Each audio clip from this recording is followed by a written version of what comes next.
Welcome to another edition of the Super CMO podcast. In this podcast, we are talking to David Fradin. David Fradin is the president of Spice Catalyst.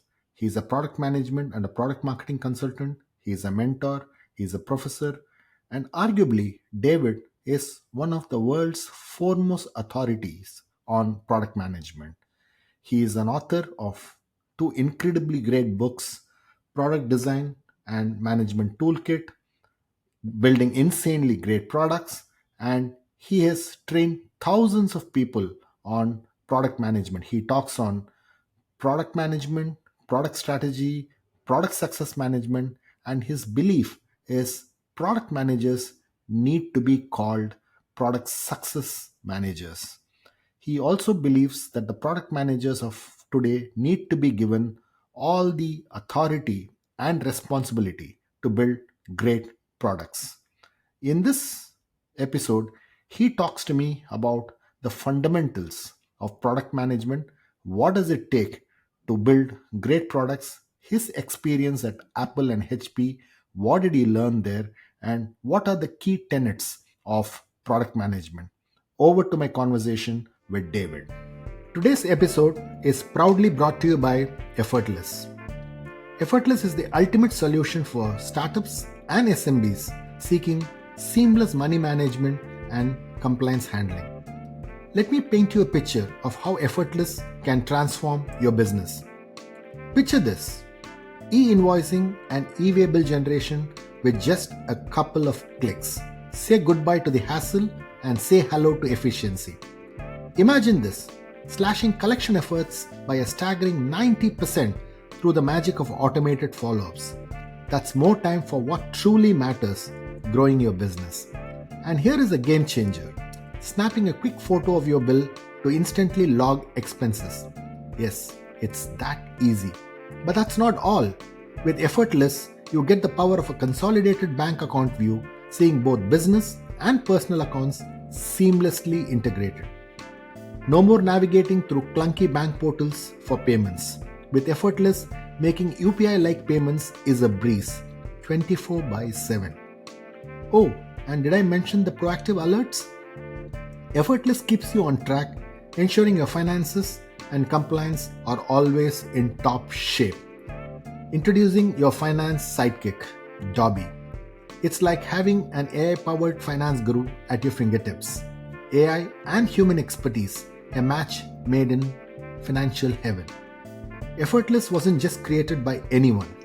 It was crafted by chartered accountant turned entrepreneurs who understand the pulse of startups and SMBs. As a founder, promoter, you deserve to focus on what truly drives your business forward. Effortless helps you reclaim your time, stay consistently compliant, and access real-time financial insights for those pivotal strategic moves.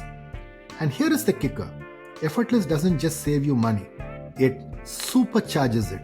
Up to 80% cost savings and threefold accountant productivity. And that's not just impressive, it's a revolution. So, what are you waiting for? Dive into the future of finance management with Effortless. Visit www.goeffortless.ai and embark on a journey that will redefine the way you do business. That's www.goeffortless.ai. Effortless, because managing a business should be anything but a hassle. Hi, David. Thanks a lot for joining the Super CMO podcast, spending time and talking to us about product management, about your experience with product management. And it's lovely having you as a guest in our podcast. Pleasure to be with you. David, as I read through your impressive bio, one thing that caught my attention was the fact that you are a FAA trained flight instructor. I think you talk about the fact that the hostile environment there actually taught a lot about product management for you. So can you just talk to me about how both of them are connected? Yeah, well, as a flight instructor, you have to allow your students to make mistakes without killing you. And they typically learn more from making mistakes than from getting it right perfectly all the time. And that was one of the nice things about my experience working at Hewlett Packard and at Apple, is that both companies had a set of values, and they pretty much said work hard and it's perfectly okay to make mistakes, knowing full well that people will learn from those mistakes.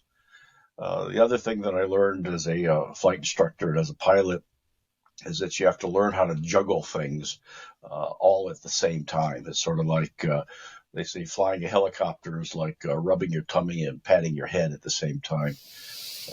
And so it was quite interesting when I started the flying club at the University of Michigan with a private pilot's license. A year or so later, I had enough hours and experience to get my flight instructor's rating to go out and teach people accelerated stalls and spins at 5,000 feet and to recover from them, and then have to go to an English class in the afternoon.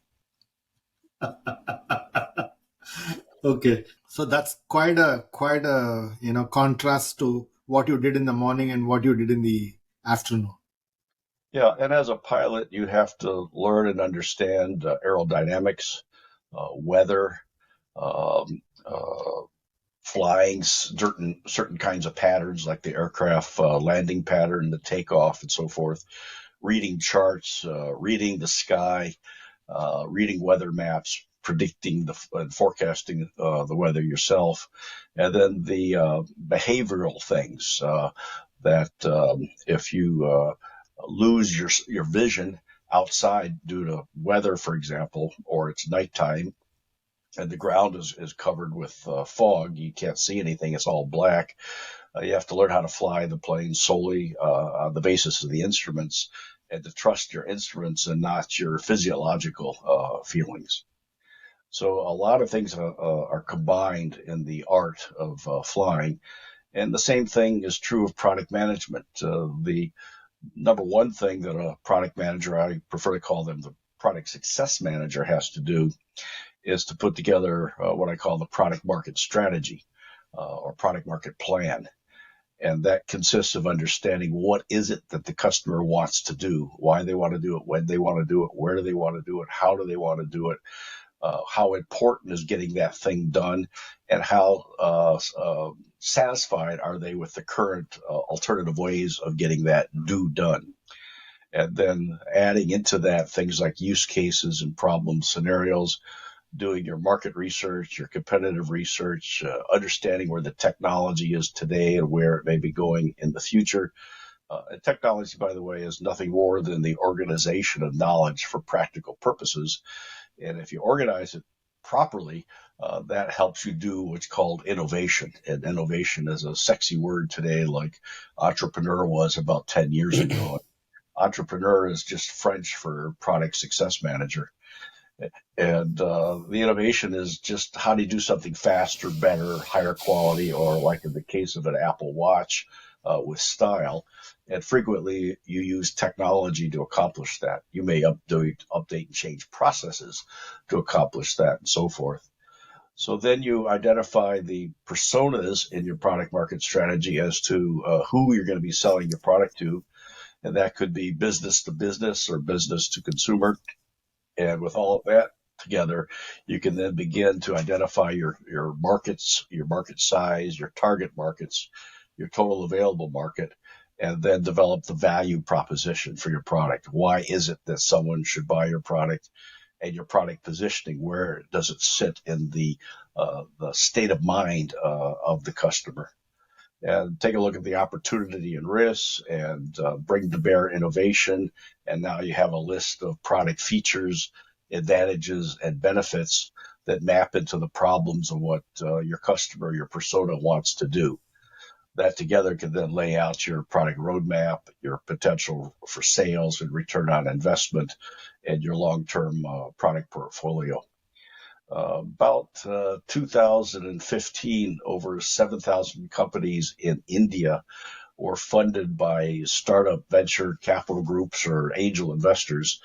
And according to my friend R.N. Prasad, who used to be VP of Infosys in product management training, just about all 7,000 of them failed. And I remember back in the early part of the last decade, up to roughly the present, most people in India were more concerned about the price of the product and could care less about the product market strategy. And as a result, 7,000 companies went out there, raised a lot of money, and all went out of business, or most went out of business, and lost those investments. Primarily because they failed to follow the 5 keys to product success that I teach, which is available at Lovely University, Professional University, and also at IIML as executive education programs based upon a book that I wrote that Wiley published in 2019. It's a short pamphlet on product success. It's only 796 pages long, and it's called a Product Success Toolbook and Product Management. And it's available on Amazon as an electronic version, or you can take those courses, those 7-month executive courses, and get a certificate in it. So I think as a result of those 7,000 or so failures, a lot of people in India have gotten a religion that there's 130 different competencies you really need to have in your organization to have product success. And you really need to get professional training in order to avoid losing your investors' money. In this section, David makes a very interesting comparison and analogy between flying and product management. In his experience, he talks about the flying as a skill where one needs to look at various components. It could be the wind speed, it could be the weather, and sometimes you need to trust the instrument to take decisions. He says similarly in product management, there are about 130 competencies that one needs to look at, and he talks about a structured methodology on building a product market strategy. He says only when you build a structured product market strategy with various steps that he outlines that a product can be successful. And in his book, he identifies these 130 competencies, and he talks about the need to build skills and become an expert in those competencies. So, if I can just follow up on that, I think the notion of product success is very interesting because if you were to take the other side of the coin as far as product is concerned, it's you don't get success until there's discipline, right? So you need product discipline to actually drive product success. So if you were to take a step back and see how does one go about forming, how does one actually think about what product discipline is in today's world? How would you sort of frame that? I would define that as a product development process that a company develops and then follows it over and over again. And after each product introduction or product end of life, they do an analysis of what went right, what went wrong, and what they can do better next time. This is taught in MBA school, that you have to have mature processes in order to be more and more successful. Former client of mine, VP of product management, brought me in because they did not have a consistent product development process. And they had 5 failures in a row, which resulted in the VP saying that the failure to have a repeatable process that's successful develops a culture of blame, or one party that is part of that whole process blames the other party for the product's failure, when in reality they didn't have a mature process in the first place. When it comes to the process, it's also about being very collaborative with the folks around different aspects of the product development process, whether it is with your designers, whether it is with your developers, whether it is with management. So, as somebody whose sole focus is on product success, what are some ways that, let's say that you're getting into a product role for the first time, what would be what would be 5, 6 steps that you need to take to ensure that you get some quick wins and get the ball rolling about how you want the process to play out? Well, first, to spend the 3 to 6 people months of effort necessary to put together the product market strategy that I described earlier. and then define the processes you're going to follow for the product development. A lot of failures occur. About 35%, by the way, of all new products fail in the marketplace, representing a waste of about a half a trillion to $1 trillion a year. It's this notion popularized by people here in Silicon Valley. That's where I'm at in Los Gatos, near San Jose, that you need to act fast, break things, fail fast, ready, fire, aim kind of stuff. And if you do that, your chances for success are significantly reduced. Even to the point that now people are running around saying we need to come out with a minimum viable product. Well, there was a recent article in Medium by a former product designer at Apple, who now is a product designer at Google, and she says that Apple doesn't do that. Apple comes out with a fully robust product that satisfies the market intensely, not the minimum viable product, which is full of bugs that you might add stuff onto later. Another example of that is there was the number three software company in the 80s by the name of Ashton Tate, and they had the DBase database program. Well, they just contacted me recently. The name has been brought back for an artificial intelligence server. So I was researching Ashton Tate a little bit, and it turns out they shipped a bunch of products in a row that were full of bugs and were slow and generally didn't work. And they went from the third largest software company in the world to out of business within less than 10 years. So I think you need to aim with your product market strategy, take the 3 to 6 months to put that together, define your processes, make sure that you have the information you need in order to make intelligent decisions. Make sure that you clearly understand who your customer is, and make sure your employees and or your consultants have the 130 skill sets that I talk about in one of the chapters in the Wiley book that I mentioned earlier, in order to have product success. And if you put all that together, it spells the word SPICE, SPICE, which has nothing to do with spices in India, but has everything to do with S stands for having a strategy, P is a repeatable process, I stands for having the information necessary, C is understanding your customer, and E is making sure your employees have the competencies or skill sets in order for the product or the service to be successful. In this section, David talks about the fact that companies need to have a robust product development process. He talks about the discipline of having a repeatable process, which is often not found in many firms that are building a product strategy and a product that needs to be successful in the marketplace. He talks about the importance of understanding customers, having a strategy first in place, and then putting all the information and competencies that are required to make this product a success. He belittles this whole notion of a minimum viable product, and he says that the best product companies in the world really put all their effort into making a great product and ensures that there are no bugs even during the first product release. So the importance of having a robust, repeatable product development process is critical for a product to be successful. David, you talk about the first ever memo written on product management by Neil McElroy, right, of P&G, and you say that's like the Bible of product management ever done.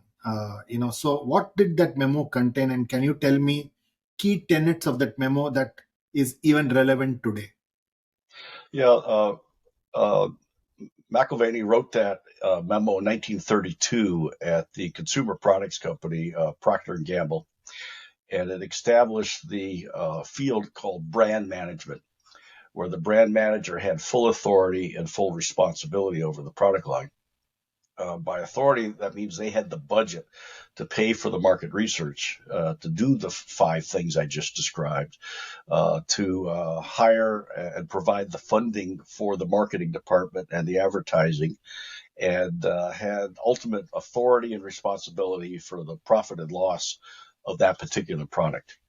In 1938, my research found that Dave Packard of Hewlett Packard sat down with McAvoy. And in fact, McAvoy served on an advisory committee to Stanford, and Packard served on an advisory committee to Harvard, where McAvoy had gone to school. And HP bore the notion of this product manager. Uh, Unfortunately, one of the perturbations in the evolution of the product manager over the years is that their authority has been completely stripped away from them. So they have full responsibility for the product, and the only authority they have is their ability to negotiate and mediate and persuade all the other members of the team to do the right things so that the product is successful. I've been on a campaign for the last 10 years or so to say, give the authority back to the product manager, give them the budget, let them hire and fire the marketing department, and pay for the market research that needs to be done, and provide the funding for the advertising budgets and so forth. And when you do that and you give the authority to the person that has responsibility, you can accomplish amazing results. An example of that is in the last years of the life of the Apple III, I was asked to take over as the business unit manager. They didn't want to call me general manager, so they preferred to call me the bum for short. And that was after I advocated to the executive committee and to the president that I was the group product manager at the time. I had full responsibility for the product, but no authority whatsoever. For example, there was a marketing guy that came over from Kodak, and he was about to run $1 million worth of ads for the Apple III and Great Plains accounting software in August of that year. And I had a meeting with him, and I said, Bill, please don't run those ads because the product, the Great Plains software, is not ready yet. So you're going to run those ads in August. The IBM PC XT, which is their PC with a hard disk drive, I already had a hard disk drive on the Apple III, of which I was the product manager to bring the first hard disk drive to market, which was a remarkable piece of technology. It was an immense size of 5 megabytes, and it was really, really cheap. It was only $3,600. And people said, what do I need this thing for? So he ran those $1 million worth of ads. People went into Apple dealers to buy the Apple III to do their accounting, because at that time they were doing their accounting on mainframes through timeshare, which cost them a fortune. And here they could do the whole thing in their own office on a personal computer. And the salespeople at the dealers worldwide, the dealers told me this, said, well, the Great Plains software is not available yet, but it's on the IBM PC XT, so why don't you buy an IBM PC? Well, I didn't have the authority to stop Bill from wasting that money, so I feel my division was solely responsible for the success of the IBM PC XT, and I need to send them a bill for my commission check. Uh, you got to give the product manager the authority. And I also have been running a campaign for the last 10 years or so to change the title from product manager to product success manager. And I proposed that out of sheer frustration, because I would go to a cocktail party, meet a beautiful woman, and she would say, occasionally they would ask, what do I do? As if they had any interest. And I said, well, I'm a product manager. She says, what's that? I said, well, I first figured out what it is a customer wants to do. And I do the market research and the competitive research and identify the personas of the people that we're going to be selling the product to. And I put together the value proposition and the product positioning I figure out the size of the market and what my target markets are going to be and how I'm going to reach those markets and calculate what the total available market is, which enables me to do a sales forecast and a return on investment. And I bring to bear some, innovation and new technologies so we can do it better and faster and so forth. And about an hour ago, she has already turned and walked away. And I said, look, I composed a memo to that effect, which is on my website, spicecatalyst.com, that any of our listeners and viewers could go get. And it describes this agony that you're not going to, get married and have 2.5 kids like you're supposed to. And if you could just, boss, please change my title. Can I change my title from product manager to product success manager? Then when I go to a cocktail party, the women will know exactly what I do, and I'll probably be able to get married and have 2.5 kids. And then there's a PS at the bottom, boss. You can call yourself VP of Product Success, and I'll invite you to the wedding if you'll let me change my title. In this section, David talks about the importance of a product manager having the complete authority right from the product development process to understanding the customer, doing the market research for it, looking at the market potential, looking at the competitive positioning, looking at the value proposition, building the communication, building a P&L. And he talks about the fact that the need for authority for the product manager end to end is very important if a product has to be successful. And for the product manager to do this work, he has or she has to understand the competencies that he keeps talking about, saying that it's not just about communicating about the product, it's about understanding the personas, it's understanding what the market size is all about. He talks about what the market opportunities are. He talks about the importance of product life cycle. He talks about the features, advantages, and benefits. And he says that if you don't have the authority and if you don't give that authority to the product manager end to end, you rarely find products that can be successful. So, David, you have in the book a very interesting anecdote where you talk about this Steve Jobs coming in and keeping a package in your table and saying the out of box experience sucks. So talk to us about what is this out of the box experience sucks, and what was this whole feeling about product experience, because you talk about Apple being a total customer experience company. So what does this anecdote have to do with the total customer experience philosophy? Yeah, that anecdote is in my book, Building Insanely Great Products, which is also available in India. And it's also been translated to Vietnamese in Vietnam because Vietnam is the fastest growing economy in Southeast Asia. And it has a highly educated technical workforce, and Apple and other companies are rapidly shifting manufacturing to Vietnam and to India to get under the clutches of the Chinese currently. So that was an anecdote of a former partner of mine who happened to have been the Apple II product manager at Apple, and Steve hired him and took an Apple II home and took it out of the box and tried to get it to work, even though he knew how to do it, just following the instructions, and he had a just horrible experience. So Mike Connor told me the story of Steve walked to his office, threw the box at him, and said, "This is a horrible out-of-box experience." Now, you compare that today when you get an Apple product, and on Instagram and on Facebook, and I suspect on TikTok, when these first new iPhones come out or a new iPad or something like that, people will video record their experience of unboxing it, and it's like someone gave you a new jewel or a wedding ring or something like that. It's just a wonderful experience to open the box easily, and not having to use your teeth and pull the cellophane or whatever it's called off the glass and turn the thing on, and the thing says hello, and it's just a delightful experience.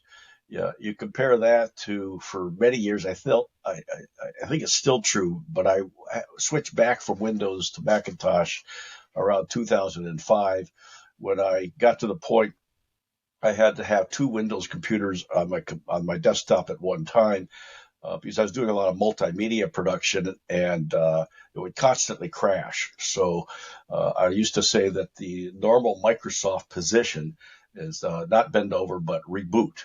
And I was constantly rebooting one computer while working on the other computer. And then I was always confused. I had to click on the start button to stop the thing. So where did this come from? You have to click on start to stop. And that's why, people talking about branding, and all branding is the promise of the product or the promise of the company. And usually a company has a tagline that supports that branding, that promise. So I've advocated that Microsoft should change its tagline to helping more people feel more stupid than any other company in the world. But a lot of people blame themselves because they can't figure out where stop is under the start button. So that user experience is critical. Back then in 2005, if I found a bug, and being a product manager, I always find the bugs because I push the software to its limits.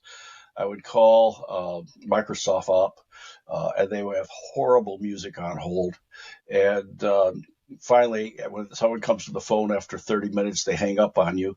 So you repeat the process again, then you describe the problem to them, and then they escalate you to a guru that actually knows what they're talking about.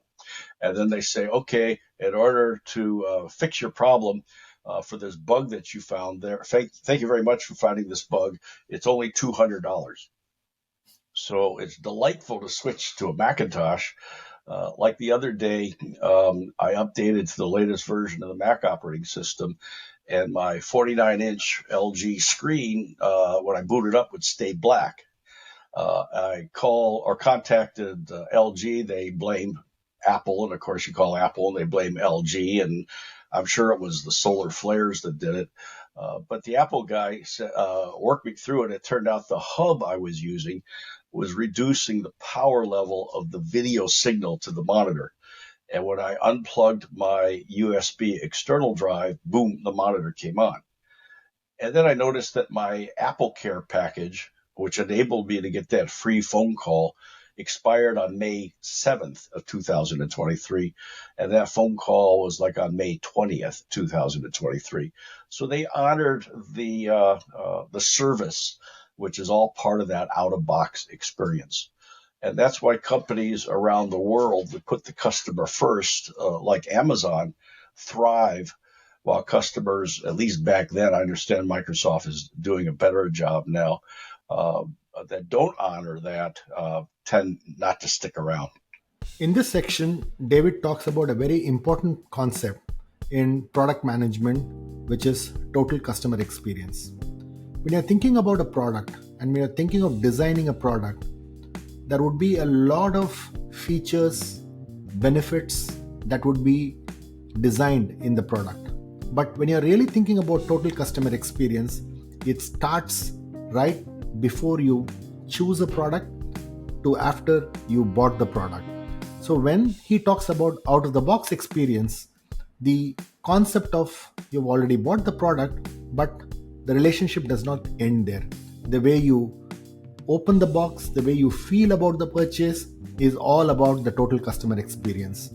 So when you're thinking about products, the fact that you need to think about total customer experience, even in the little buttons that get designed, in the typeface, in the color palettes that you think about, everything is about total customer experience, and that's something that you need to keep in mind. So I think you touched upon something very interesting, which is the notion of experience.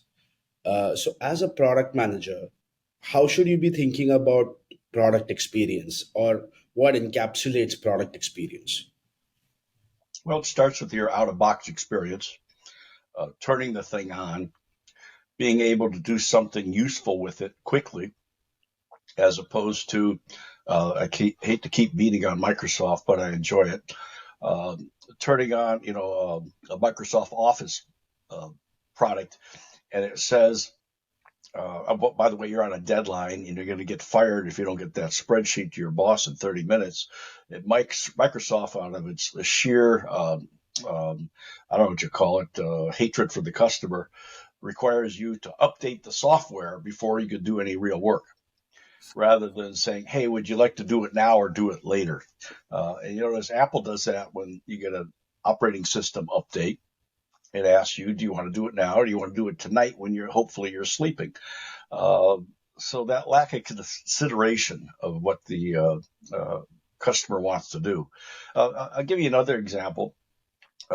Back in 2018, I went to Singapore to give a speech at a product management festival. And then Cisco, who's my number one client worldwide, asked me to come to Bangalore and train about 20, 25 product managers. So I needed to get to Bangalore from Singapore.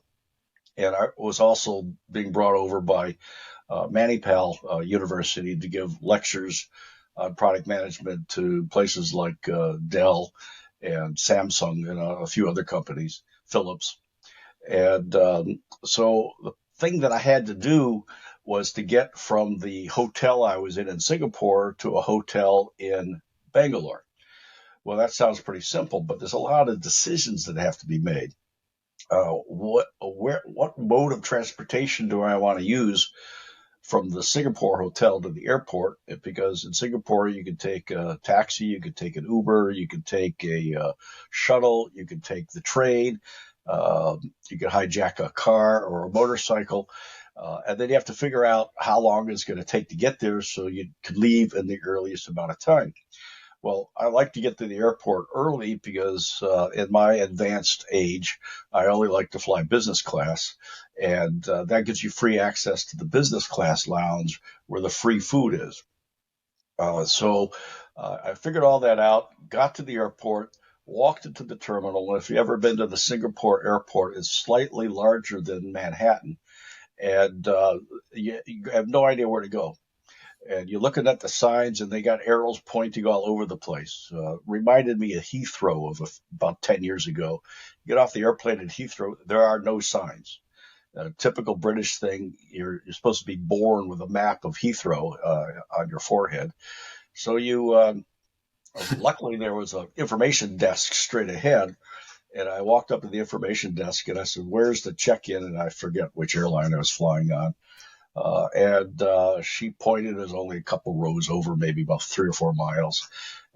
And I'm saying to myself, my phone has an app on it called TripIt, and it knew at what time I needed to get to the airport and what flight I needed to get on and what airline.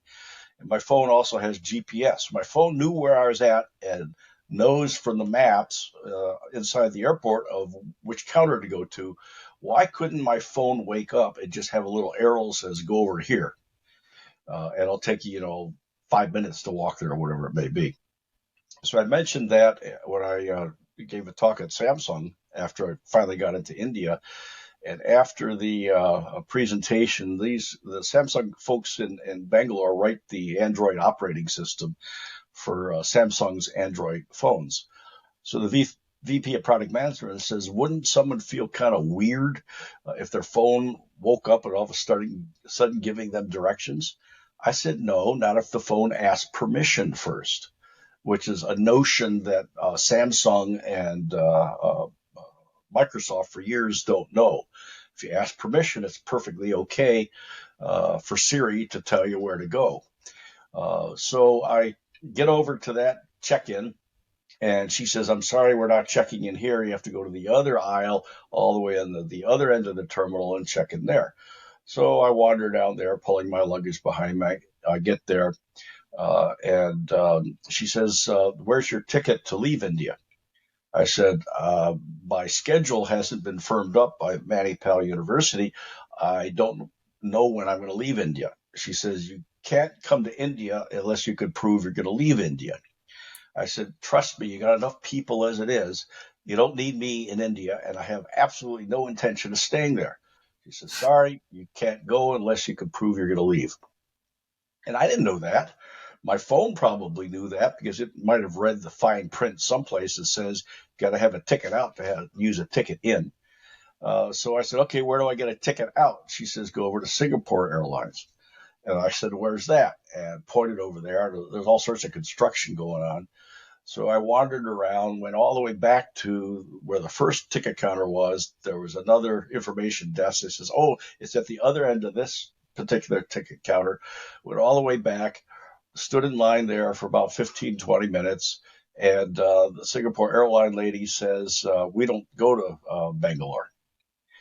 I said, okay, well, how do I get a ticket to out of Bangalore so I can go to Bangalore? And she says, go to the travel agency in the other terminal, which is like in Chicago. That's how far away. And I wasn't going to walk that far. So I don't want to do that. She says, well, you can buy it online. By this time, I was really hungry. And I looked up, and it was almost like a vision from God. There was a restaurant on the mezzanine.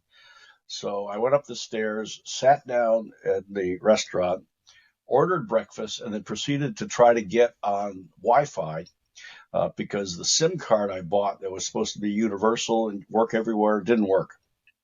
And in order to sign in at that time on Wi-Fi at the Singapore airport, you had to get a PIN number, which they send you via text message, which is wonderful, but the SIM card doesn't work. So I asked the waitress where could I get the password to get onto Wi-Fi. She says at that information counter. I said, the one at the other end of the terminal. She said, yeah. I said, that's the one I was just at. So I left my stuff there, hoping nobody would steal it. Went downstairs, crossed the terminal, got a slip of paper with the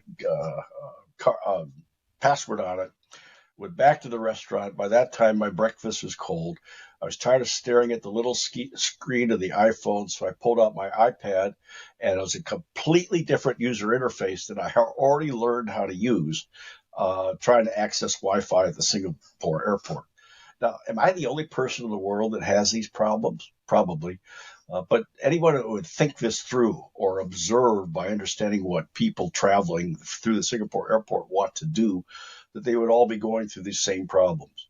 So I finally got a ticket, finished my breakfast, went downstairs. They gave me a boarding pass to pass through security to go to India because I could prove I was going to leave India.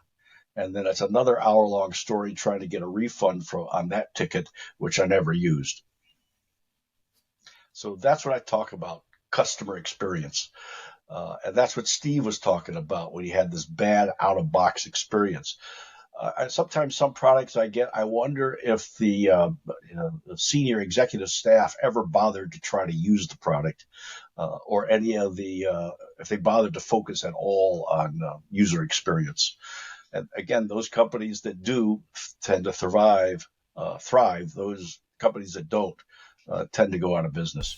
In the example that David talks about, his experience of coming into India with the airline, with the airport, the key essence and the message that he passes on is to really look at customer journeys when you're really thinking product management. Do you think of the service experience? Do you think of the bottlenecks that the customers would face?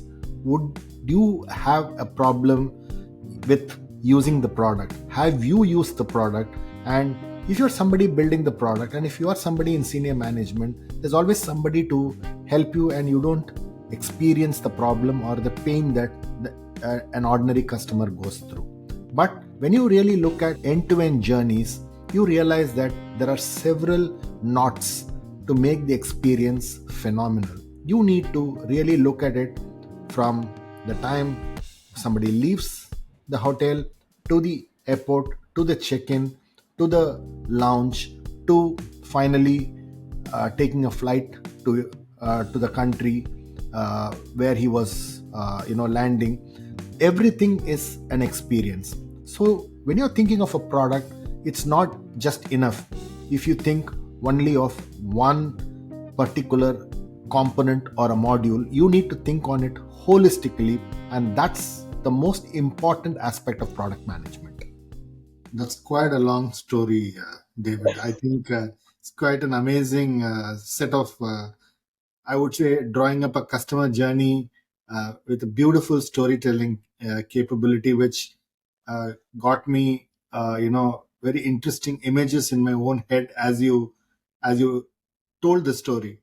The question that I wanted to ask you was, what was your learning with your Apple Wednesdays meetings? How was it? And when you really do these product meetings, how what are the key discussions that would happen there? And there's an interesting, story that you talk about where Apple two, Apple three was supposed to be, discontinued, and you went out and spoke to John Scully, and got a complete independent responsibility to sell Apple 3. And so how do these meetings go there, and what is it that they did right, which I think you recommend even for companies which build products today? Well, I think one of the things that I talk about in building sailing great products is one of the keys to Apple's success, and that is they have a set of values that they follow. And that came true when, after Steve took the executive committee off to Pahara Dunes for an offsite retreat, and he was constantly campaigning to kill the product line because in his mind, in those days, he felt the Apple III, which was a business computer, an office computer, would be a competitor to his beloved Macintosh, which in his mind he already had shipped, but physically it hadn't shipped. It wouldn't ship for another year and a half. And he, by the way, the product manager for the Apple II told me a few years ago he wanted to kill the Apple II also for the same reason, which would have resulted in the company going out of business and never providing the funding in order for him to finish the Mac. But in those days, it was all ego for him. That was the bad Steve Jobs. The one that came back to Apple after he learned his lessons, including being mentored, I found in my research for the book Building a Safe Products, was David Packard. And I knew David well because I used to handle his personal PR when I was in the corporate PR department at HP. So they killed the product line. John Scully called me into his office and said, "What should we do about this?" And I said, "What do you mean we, paleface?"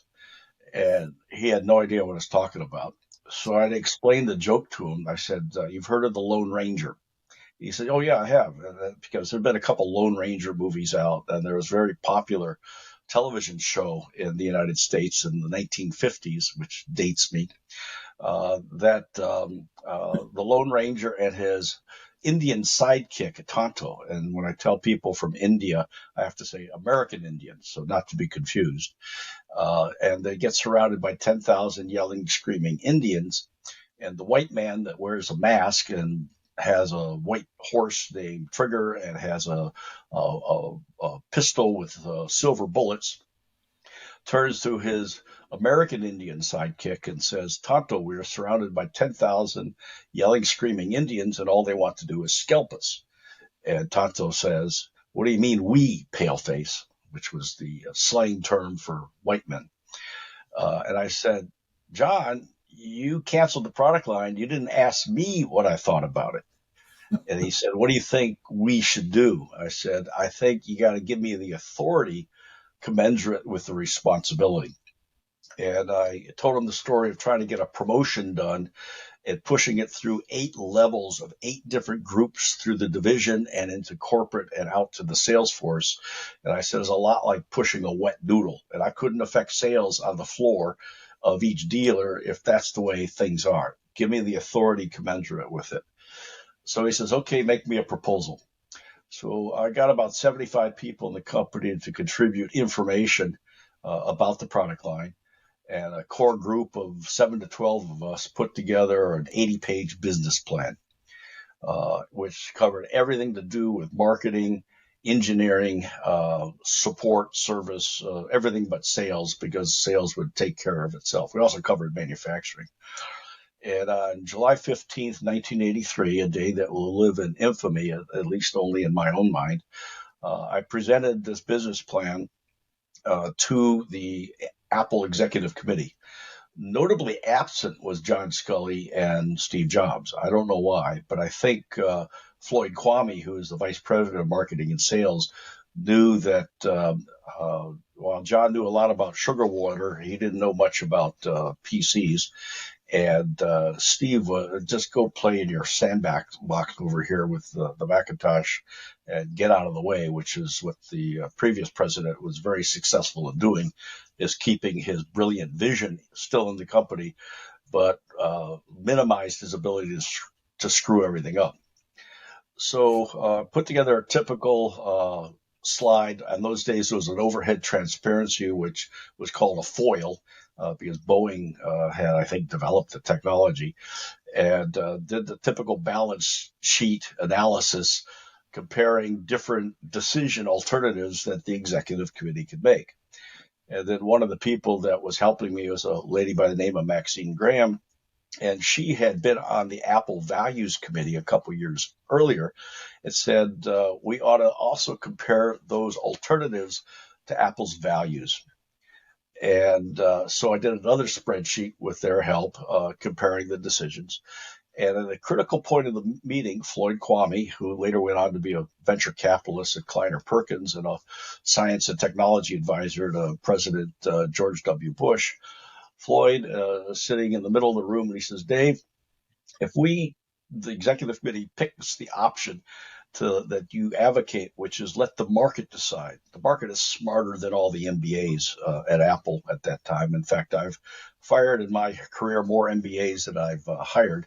Or let the market decide. Or if we shut the product line down right now, and a dealer calls you, what would you say?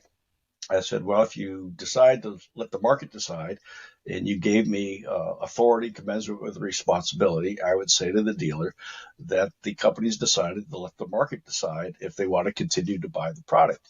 And then when sales taper off to the point in which it's not profitable, we'll let you know and we can end the life of the product.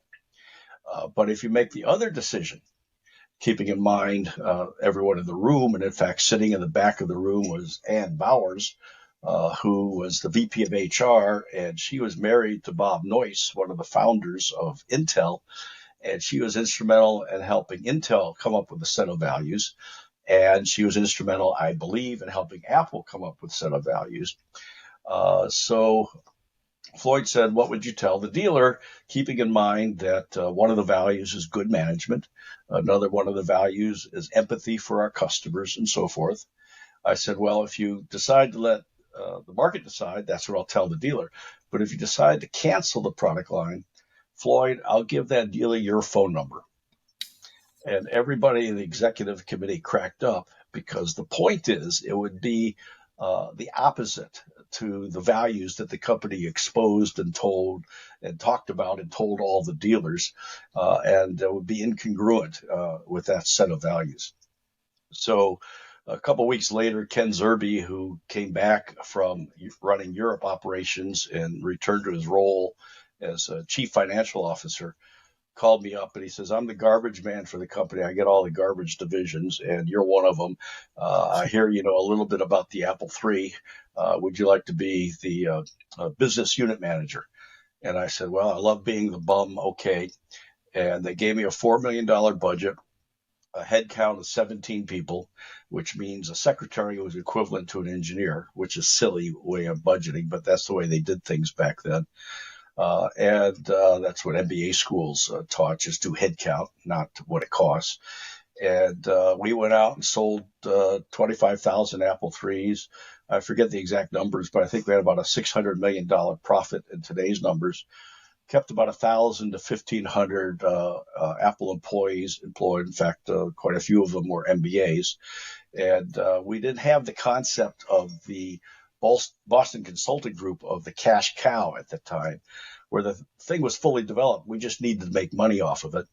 We had a 40% margin, which is unheard of today, and a lot of very happy people in offices and businesses worldwide that just love the computer, which encouraged me to maybe run a cocaine test on the keyboard, because people just love typing on that keyboard. And 11 months later, I shut the product line down, handed off everything to Guy Kawasaki at the Macintosh division so that the customers would have their data preserved, and kept a lot of those people as loyal Apple customers to this very day, 30 some years later. So the importance of values is key. And one of the things I found in researching for building and selling great products is that if you go back to the original Fortune 500 list, which I think came out in 1966, and I knew many of these companies, I knew many of the presidents or chairmen of the boards personally, because in 1970 I started at the urging of an aerospace engineering professor, Wilbur Nelson, to start a supersonic transport support student association called FAST for Fly America's SST. And before I finished my sophomore year, I had 15,000 members and 42 campuses across the country. I was getting funding from over 100 of those Fortune 500 companies, testified before Congress in my polyester suit, went to White House cocktail parties and that kind of stuff. And so my research for the book, I put together a table that said, for these companies, did they have a set of values? Did they follow those set of values? And are they still in business today? And about 300 of those 500 are out of business. And almost without exceptions, none of them had values. Or like in the example of Volkswagen, what about 10 years ago, they espoused beautiful values on their website of caring for the environment. Yet all the way up to the highest levels of management, they decided to defraud the world on their testing of the diesel emissions, so that whenever you plugged in a air quality testing device, they would recognize it and change the numbers coming out of the tailpipe.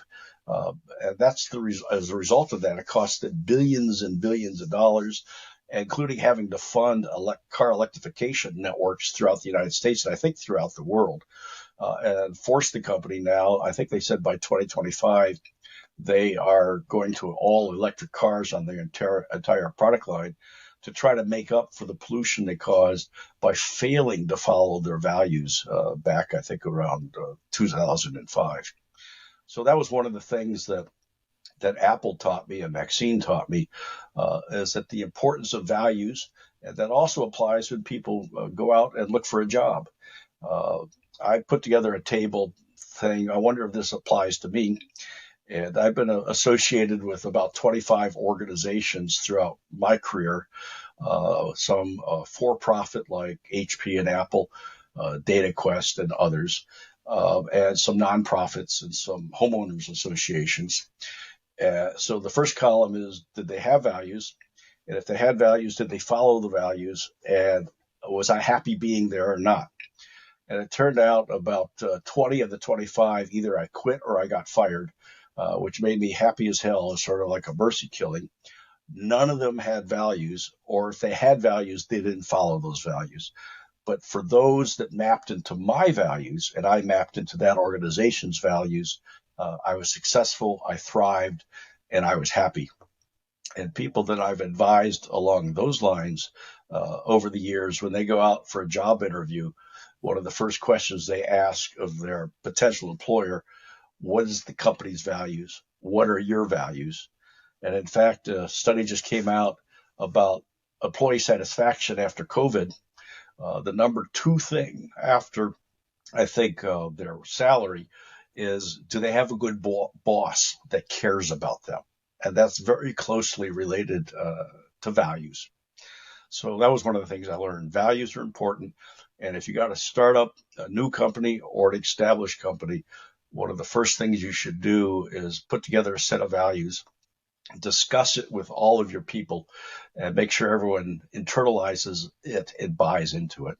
Because when you all go into the same room at the same time, like a product team, and you make a decision, if one person values is profit at everything's cost, and another person's values is customer satisfaction and customer experience, they are logically going to fight with each other.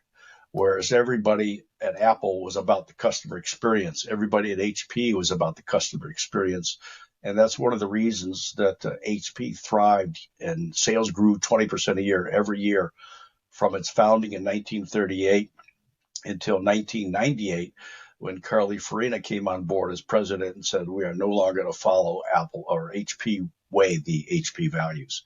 So values are key to the overall success.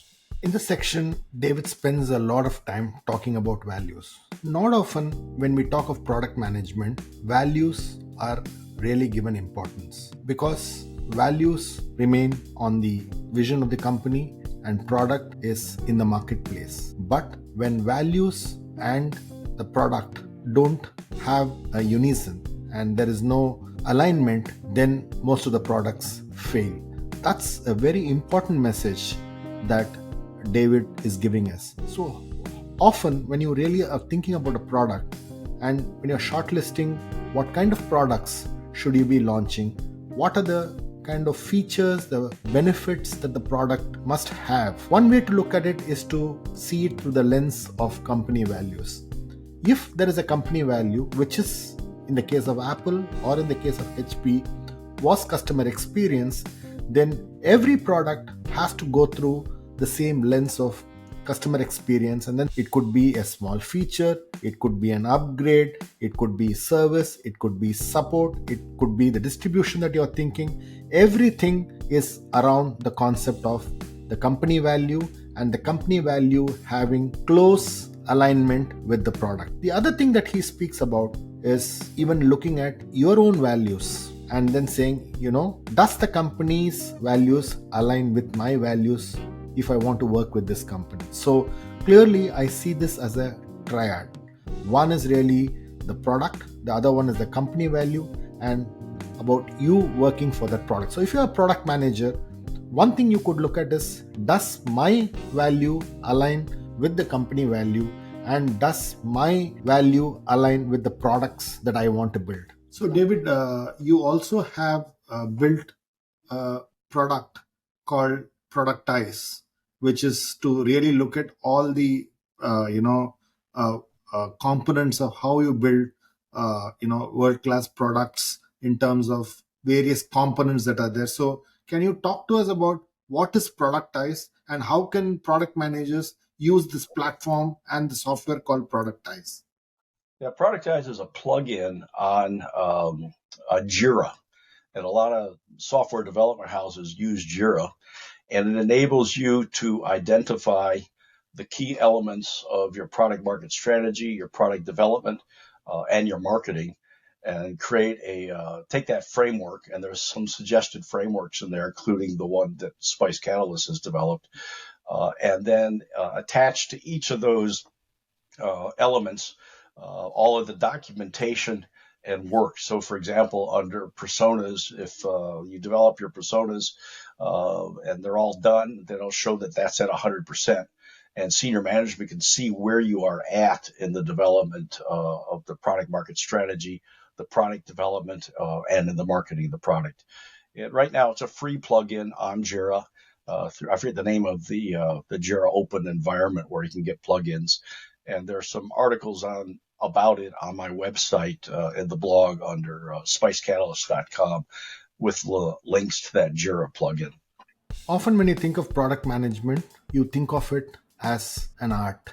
You think of it as how can you come up with some great ideas to build a product.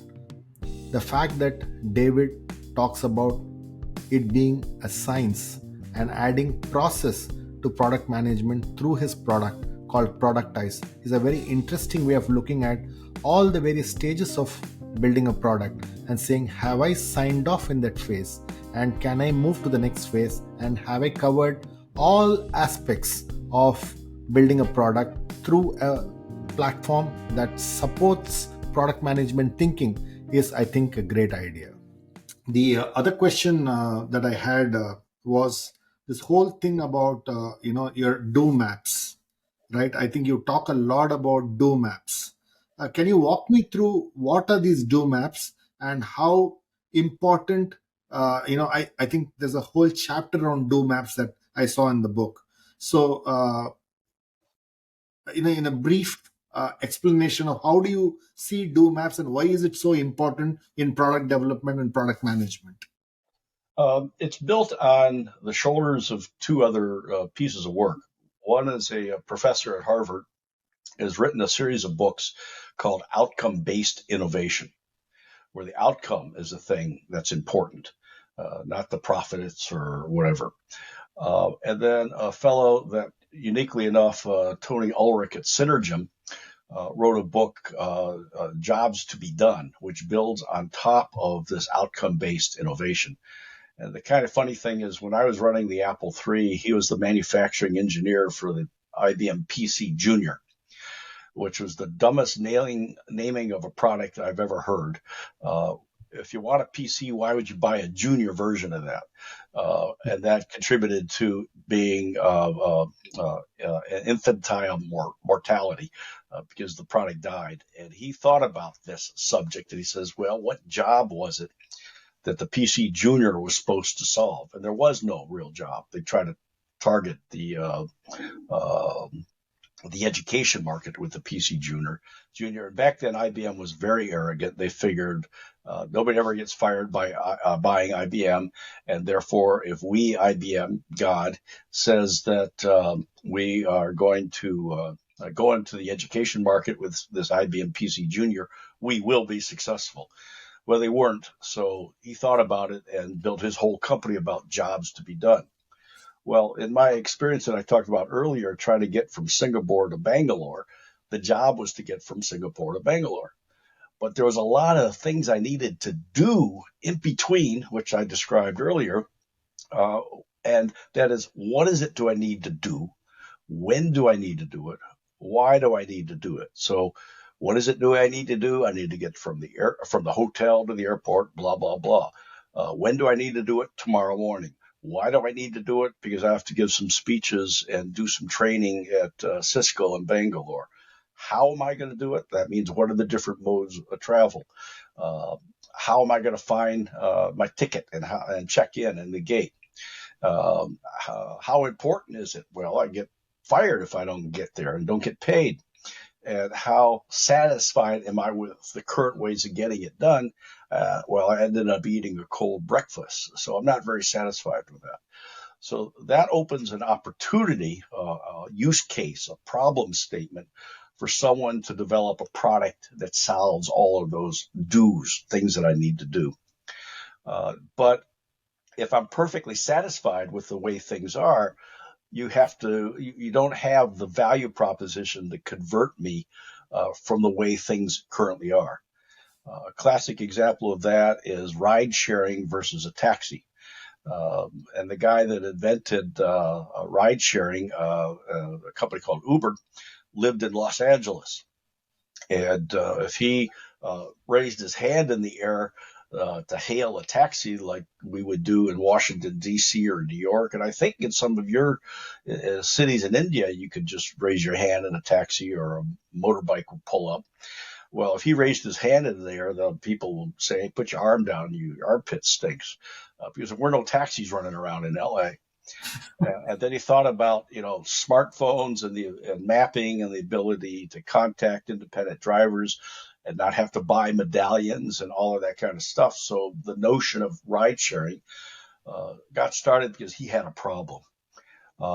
If he lived in New York or in Washington, D.C., as I did for a while, if you scratch your nose, 10 cabs would pull up on the curbside. So you had to be careful to keep your hand away from your face, unless you wanted a bunch of taxis following you around. So that's what I mean by that. When you're thinking of building a product, the concept of do maps that David talks about is quite an interesting framework. I think the fact that you're thinking about the customer, what is the customer doing, what's the problem that they have, what are the challenges that they face in using the current service or the current product that they have, and therefore what do you need to do and how can you do it better. That is a very beautiful way of looking at a product, building an alternative product with a better value proposition, and therefore you may be able to get a lot of premium for it. And his example of looking at it through the lens, through the eyes of a do map is to say, to get it done, what needs to be done and how can you do it better. When you think product, think about do maps, and do maps provide a very interesting perspective of how can you think of building world class products. So, David, what does success mean to you? Well, I think one of the keys is having fun. There's plenty of Debbie Downers out there that'll tell you that it's doom and gloom. So that's to be happy, like the Constitution of the United States or uh, the Declaration of Independence is life, liberty, and the pursuit of happiness.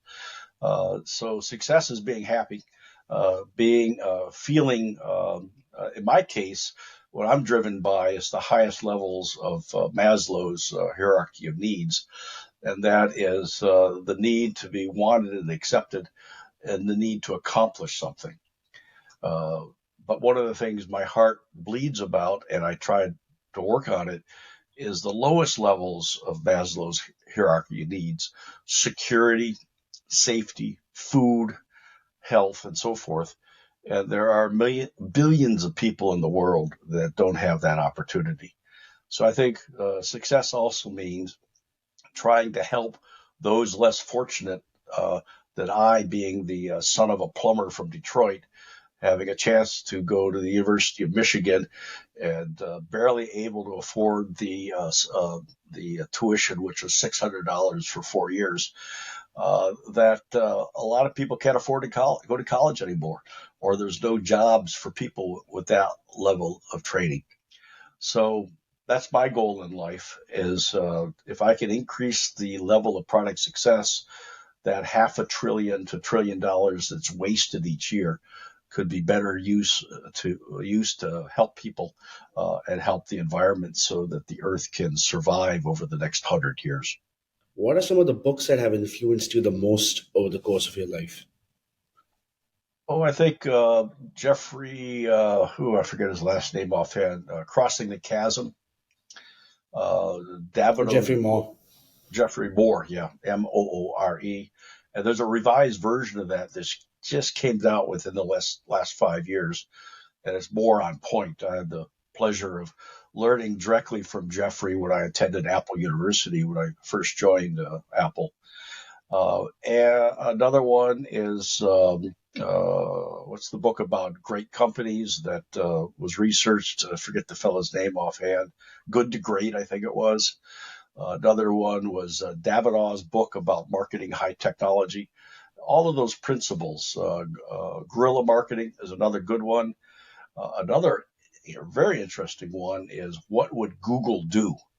It's all about the data, stupid. If you can collect the data, you can make money off of it. And a lot of companies have been moving in that particular direction.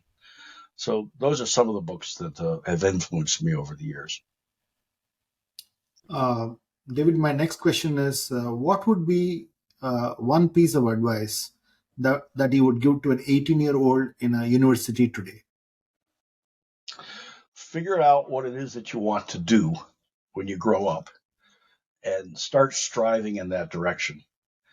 You may not end up there. For example, when I was about 12, I was sitting in my copper colored, since my dad was a plumber, American Motors Rambler in the front passenger seat. And my mother uh, had a master's degree in English from Wayne State University. I had no idea she was so well educated. Very few women, she was born in 1921, had a master's degree in anything. And my grammar was terrible, and I hate her to this day for not improving my grammar. But she did turn to me then and said, "What do you want to do when you grow up?" And I said, "I want to be an electrical engineer." So I started down that path for a number of years. I built televisions from kits, radios from kits, and things like that. Built go karts out of my dad's lawnmowers that had fallen apart.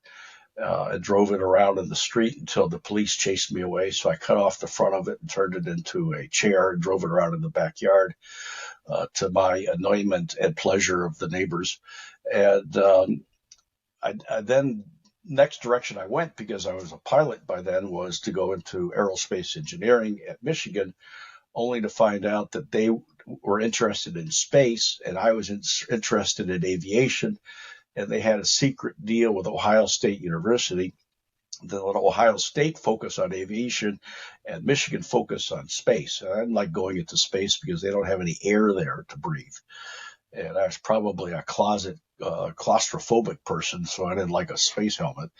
And then I got involved in the FAST group and lobbying Congress and visiting aerospace engineering facilities like at United Technologies and at Boeing and others, and saw these highly trained engineers sitting at these battleship grade desks from World War II.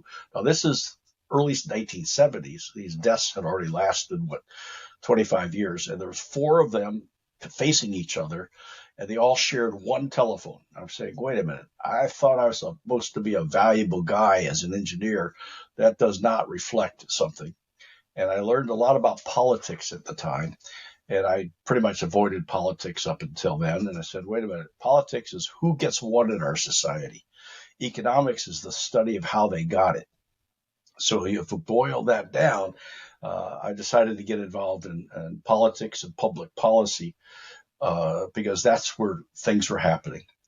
And that led me eventually to move my student organization's offices into downtown Washington, D.C., lobby Congress to get the space shuttle built, which I was successful on, and lobby Congress to help the United States move towards alternative energies and away from Arabian oil, which I failed on, which is a lot of the same problems we have today. And then it led me to to Minnesota, where I ran the Environmental Balance Association and pioneered the field of environmental mediation, helping mediate the issues between economics, the environment, and energy. And that enabled me to get hired by Hewlett Packard in their corporate PR department to help the company site new facilities around the country, which were being opposed by no growth advocates. And I introduced word processing to the PR department because at the time the PR department was the only department in the company that knew how to type. And that essentially was an internal product management job. And I was able to transition laterally, which was one of the good things about HP, into product management at HP on databases and user interfaces. And then Apple recruited me because I was an HP trained product manager. So follow what you find is fun and do things that make you feel satisfied, but have a moonshot to go for. So at least you got something in some direction to go for. I have 4 grandsons, and none of them have any ambition as to where they want to go in the future. So as a result of that, they flail around, follow Ohm's law of path of least resistance, or the way water goes, as my dad taught me, all of this goes downhill without any aspirations to go someplace. But that generation is typical. I have a nephew in the same age area, and I asked him, this would be about 15 years ago, what is it you want to do when you grow up? He says, I'm sorry, I can't think about it. It makes my head hurt. What? Pick something. It doesn't matter what you pick, but at least have a goal, and then you can deviate from there. Great. If you could invite 4 people for a dream dinner, who would they be and why? Dave Packard would be one. Barack Obama. Have to come up with 4, huh? Bill Clinton. Zelensky. Well, Fascinating table. Fascinating table. Yeah, it would not be Donald Trump. Yeah. In fact, when I had my picture taken with a bunch of people, I think it was from Philips, out in front of the Philips facility, when I was in Bangalore back in July of 2018. Most people, I don't know if they do this in India, but most people say cheese in order to get people to smile. Yeah.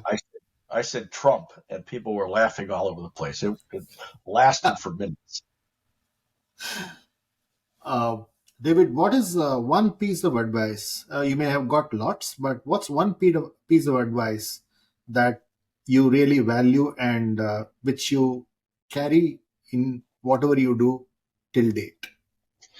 I forget who said it, but it was words to the effect of "to thine own self be true." And I think that's talking about have a set of values and stick to them no matter what. And I wrote that down on a piece of paper and I carried it around in my wallet for about 10 years when I was younger. And every now and then I'd open up the wallet and realize I didn't have any money in there, but there was that saying to remind myself, to thine own self be true and stick to your values. We've got lots of examples of people out there that say one thing one day and then something the other day, like McCarthy, the Speaker of the House back in 2017 said nobody should use the debt limit, which is nothing more than honoring what you've already budgeted for in order to affect budgeted spending. And here we are 6 years later, and that's precisely what he's doing, which tells me this is a guy that has no values and is only going to do something that's expedient at that particular moment. And I'm sorry, over the years, people that have no values follow in the footsteps of those 300 Fortune 500 companies that are no longer in business. So my final question, this is my final question to you, David, is what is something that you believe in that nobody else agrees with you on?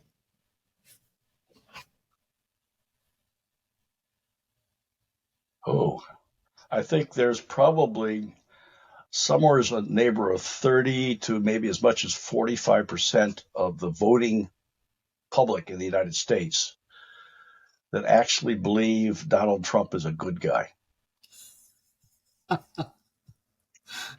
Here's a guy that has told over 30,000 lies in the 4 years that he was president, and they still believe everything this guy says. He's worse than an attorney because you know how you can tell when an attorney lies? Their lips move. He's worse than that. Thanks a lot, David. It was fascinating. I think the most interesting thing was the vast experience, the great people you have worked with, the number of years, you've kind of been, on the path to this, this journey that you're doing. It just gave me vivid images of how it would have been to interact with those people in those days and still be relevant, and your path to actually building something like this in product management is fascinating. It was beautiful talking to you. Thanks a lot for your time, and really, really lovely having this conversation with you. Thank you. Appreciate for you putting up with me. I like to mention that uh, in this day and age where algorithms and social media emphasize the viral of the thing going viral in order to encourage clicks. So that uses the technology of wisdom of the crowds to spread fake information, rumors virally. Uh, and one of the things we try to teach folks is look at the credibility and the integrity of the source of that particular piece of information. And I mentioned some political things earlier, and I can kind of say that I have some expertise in that area. I ran a governor's race in the last 3 weeks of the election in Minnesota, and went from 20 points behind to 10 points ahead, and we won that race and swept the House and swept the Senate. And I had a pollster at the time, a fellow by the name of Roger Ailes, who later went on to start Fox Fake News.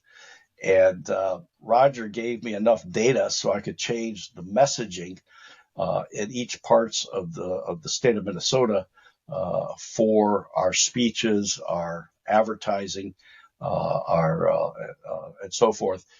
That resulted in that 30% swing in just 3 weeks. Then former Treasury Secretary of the United States, John Connally, former governor of Texas, asked me to run his Minnesota campaign for president, which I did. And we got 4 times as many votes for him in Minnesota than he got in New Hampshire. We got 4%, he got 1% in New Hampshire. So I've had some personal hands-on experience running political campaigns, and therefore I'm fully qualified to criticize Donald Trump. And you asked me what books you should read. One you should not read is The Art of the Deal. He didn't write it, much less follow it. In conclusion, when you think product management, there are about 130 competencies that you can map yourself against. And that's one way of benchmarking what you are good at, what are the skills you need to build, and how can you build it. The second point he makes is to look at products in a journey perspective. It's not just about the product that you're building, it's about the pre-purchase experience and the post-purchase experience. Therefore, looking at it from a total customer experience perspective is holistically thinking about product management. The third message that he talks about is to look at all aspects of product management. So it's not just about the feature, it's not about that one single idea that you're talking about, but it's about all the components need to work in a connected manner. And you need to look at it from a competitive benchmark. You need to look at it from what is really the value proposition, how do you differentiate yourself, what's really the market opportunity. And finally, product management is about looking at it holistically and not leaving it in one single silo. Therefore, you need to think across the functions of the company. So if you're a product manager, you need the complete authority in not just building the product, it's not about designing the product, it's not about managing the product, but you need to have the ability to manage it like a business owner. I think that is really what true product management is all about.